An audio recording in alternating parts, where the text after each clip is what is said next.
नमस्कार दोस्तों, आप सभी को उम्मीद है आप सभी अच्छे होंगे। आज हम देखेंगे ज्वालामुखी एवं उसके प्रमुख प्रकारों को। भू आकृति विज्ञान का एक बहुत ही अहम टॉपिक ज्वालामुखी, जिसको हम वल्केनो के नाम से जानते हैं। वल्केनो के बारे में आज हम जानेंगे और इसके जो प्रमुख प्रकार हैं उसको जानेंगे।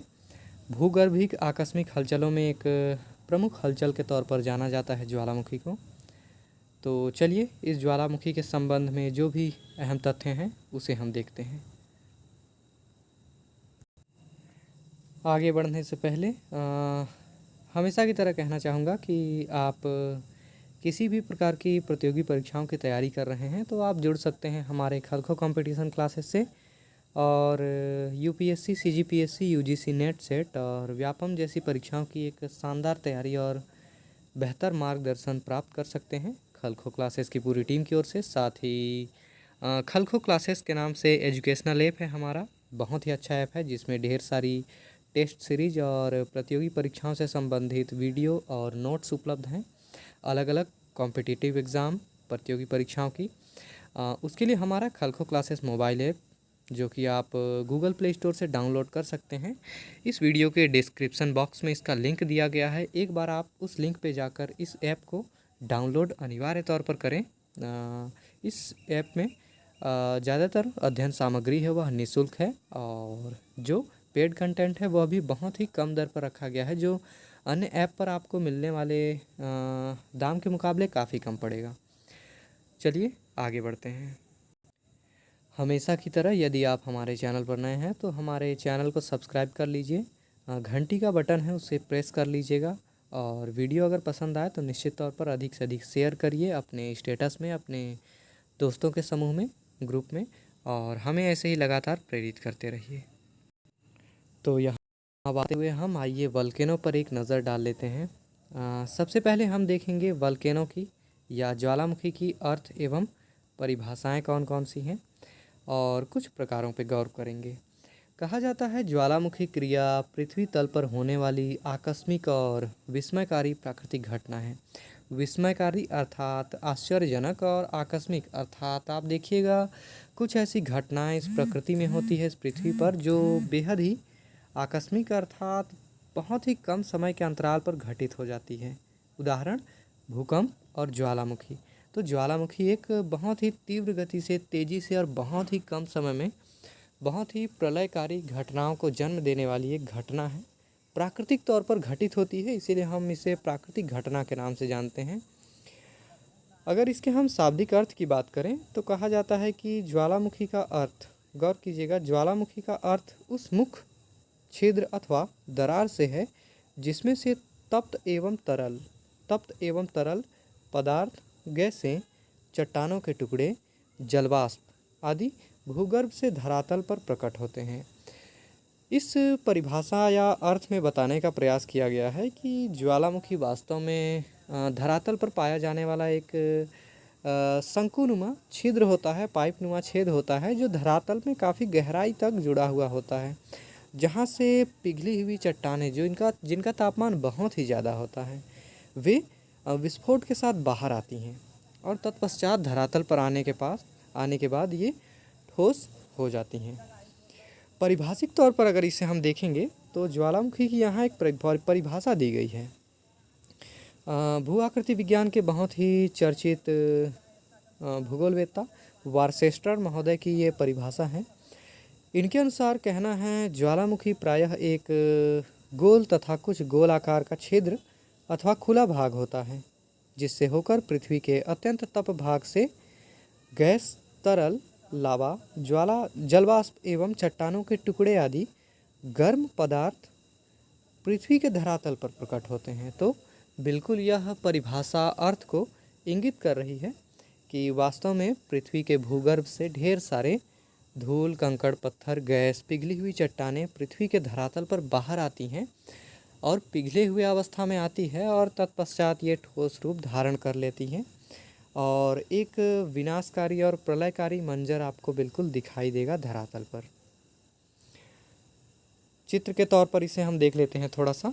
तो आप यहाँ देख पा रहे हैं एक ज्वालामुखी का डायग्राम बनाया गया है, एक चित्र, और जिसमें दिखाया गया है कि यह दरअसल यह पिघली हुई तरल चट्टान है। इसे हम तरल मैग्मा का नाम देंगे।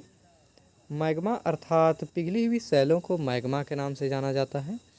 ये पृथ्वी के अंदर का भाग है जहाँ पर सैलें बहुत अधिक तापमान के कारण, बहुत अधिक दबाव के कारण पिघली हुई अवस्था में पाई जाती हैं और यह धरातल के बाहर आने को उत्सुक होती हैं। छटपटाहट होती है इनमें एक।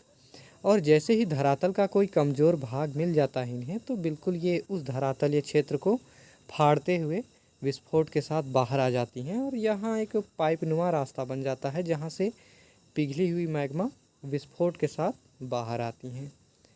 और दरअसल इसे ही हम ज्वालामुखी क्रिया कहेंगे।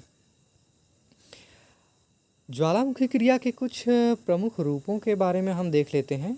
तो सबसे पहले तो जान लीजिए कि यह पृथ्वी के अंदर होने वाली हलचलों का परिणाम होता है, अर्थात पृथ्वी के आंतरिक भाग में घटित होने वाली घटनाएं हैं। कहा जाता है कि इसके अंतर्गत भूगर्भ के ठोस चट्टानों का लावा में बदलने तथा इस लावा के धरातल पर प्रकट होने की सभी क्रियाएं समाहित है। मुख्य तौर पर सैलों से संबंधित यह आकस्मिक प्राकृतिक घटना मानी जाती है और इसके तौर पर हम देखते हैं कि सैलों का एक पिघलना, सैलों का वापस कठोर होना, भूगर्भ के अंदर से सैलों का विस्फोट के साथ बाहर आना, तो लगभग सारी क्रियाएं सैलों या चट्टानों के इर्द गिर्द ही संपन्न हो रही हैं। आगे बढ़ते हुए हम देखते हैं कुछ ऐसी बाहरी क्रियाएं भी हैं जो कि ज्वालामुखी से जुड़ी हुई हैं। कहा जाता है कि इसमें धरातल पर तप्त पदार्थ जैसे कि लावा, गैस, जल वाष्प, राख इत्यादि प्रकट हो जाते हैं। उसके बाद कुछ स्थलाकृतियों का निर्माण होता है जैसे कि पर्वतों का बनना, गर्म जल के स्रोतों का निर्माण, गैसर और धुआंरे आदि प्रमुख हैं। ये सभी ज्वालामुखी क्रिया के पश्चात धरातल के ऊपर बनने वाली क्रियाएं हैं और स्थलाकृतियां हैं, जिसे हम अगले वीडियो में देखेंगे। ज्वालामुखी क्रिया के कुछ चुनिंदा कारण हैं, आइए एक नज़र इस पर डालते हैं। पहला कारण है जल का रिसना, अर्थात हम देखते हैं कि धरातल पर जो जल होता है, विशेष तौर पर सागर, महासागर, झीलों में, बड़े बड़े बांधों में, हम देखते हैं धीरे धीरे वे भूगर्भ की ओर प्रवेश करते जाते हैं और जैसे ही वह धरातल में अधिक गहराई तक प्रवेश करते हैं तो धरातल के अंदर अधिक तापमान होने की वजह से वह भाप में तब्दील हो जाता है और तत्पश्चात वह पिघले हुए सैलों के साथ मिलकर वापस धरातल के बाहर आने के लिए उत्सुक होता है और कोई कमज़ोर भूभाग मिलने पर वह वहाँ विस्फोट के साथ बाहर आ जाता है। दूसरा प्रमुख कारण है भूगर्भ में अधिक ताप की प्राप्ति। जैसा कि मैंने कहा है कि पृथ्वी में हम यदि गहराई की ओर प्रवेश करते हैं तो कहा जाता है कि प्रति 32 मीटर की एक गहराई होती है जहाँ पर 1 डिग्री सेंटीग्रेड तापमान की बढ़ोतरी होती है और क्रमशः इस गति से यदि हम पृथ्वी के आंतरिक भागों की ओर जाएं तो हम देखते हैं तापमान बहुत ज़्यादा हो जाता है और तापमान की एक इतनी अधिक मात्रा हो जाती है जिसमें हम देखते हैं सैलें बिल्कुल पिघल सी जाती हैं। तो इन तरल अवस्था में सैलें जब होती हैं तो यह कमज़ोर भूभाग की तलाश में होती हैं जहाँ से आप पाएंगे कि यह बाहर धरातल की ओर विस्फोट करते हुए आ जाती हैं। ज्वालामुखी विस्फोट या क्रिया होने का तीसरा प्रमुख कारण है धरातल पर दबाव का कम होना, अर्थात धरातल या दबाव का परिणाम होता है आंतरिक भागों में पिघली हुई सैलें बहुत प्रेशर या दबाव के साथ होती हैं और जैसे जैसे हम ऊपर की ओर आते हैं तो दबाव घटता जाता है और हम देखते हैं कि पिघली हुई सैलें कम दबाव की ओर आकर्षित होती हैं और परिणाम स्वरूप यह धरातल में प्रकट हो जाती हैं। ज्वालामुखी के कुछ प्रमुख प्रकारों को हम देखते हैं, कुछ टाइप्स हैं जो ज्वालामुखी के प्रकारों की श्रेणी में आते हैं। कौन कौन से प्रकार हैं? 2 तरीके से हम इसे देखेंगे। सबसे पहले देखेंगे ज्वालामुखी उद्गार के स्वरूप के अनुसार, अर्थात किस रूप में ज्वालामुखी निकलता है उस अनुसार अगर हम देखें तो ज्वालामुखी के तरीके के तौर पर हम देखते हैं तो एक वह ज्वालामुखी है जो कि केंद्रीय उद्भेदन वाले ज्वालामुखी के तौर पर जानी जाती है। यह केंद्रीय उद्भेदन क्या होता है?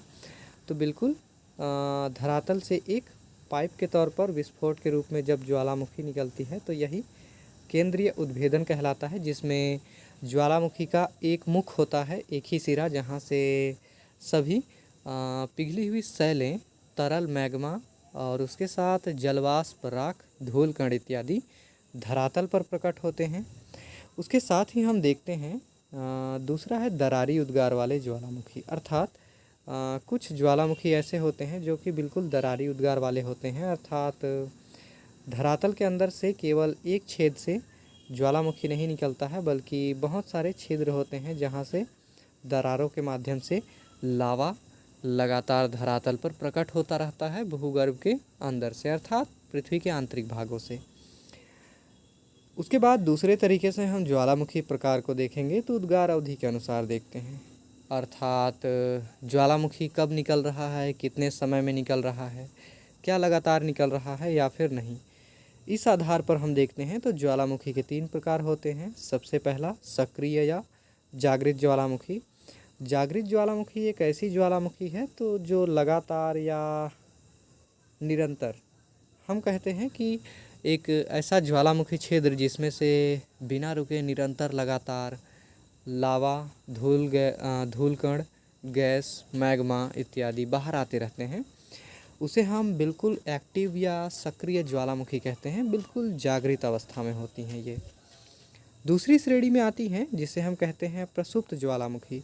ऐसी ज्वालामुखी जिसमें अतीत काल में कभी ज्वालामुखी उद्गार हो चुका था, लावा, धूल कण, गैस, जलवाष्प बाहर आ चुके थे, लेकिन ऐसा होता है कि एक लंबे समय के लिए यह शांत हो रहता है। यहाँ से ज्वालामुखी विस्फोट नहीं होता है, लेकिन कभी भी इसमें विस्फोट होने की आशंका होती है। तो ऐसे ज्वालामुखी को हम प्रसुप्त ज्वालामुखी के नाम से जानते हैं। ज्वालामुखी की एक तीसरी श्रेणी होती है उद्गार अवधि के अनुसार, जिसे कहा जाता है शांत ज्वालामुखी। शांत ज्वालामुखी वह ज्वालामुखी होती है जो कि जिसमें उद्गार अतीत में हो चुका होता है, लेकिन आने वाले समय में और वर्तमान में देखते हैं किसी भी प्रकार से इसमें उद्गार की संभावनाएं नहीं के बराबर होती है, और इसे ही हम शांत या मृत ज्वालामुखी के नाम से जानते हैं। तो इस प्रकार से ज्वालामुखी का एक सेक्शन कंप्लीट होता है, ज्वालामुखी का ये छोटा सा अध्याय संपन्न होता है। उम्मीद है आपको वीडियो पसंद आया होगा। वीडियो पसंद आया तो बिल्कुल आप लाइक, कमेंट, शेयर करें और हमारे चैनल को सब्सक्राइब कर लें। बेल आइकन का बटन अनिवार्य तौर पर दबा लें और फीडबैक हमें देना ना भूलें। चलिए मिलते हैं हम अगले वीडियो में। नमस्कार।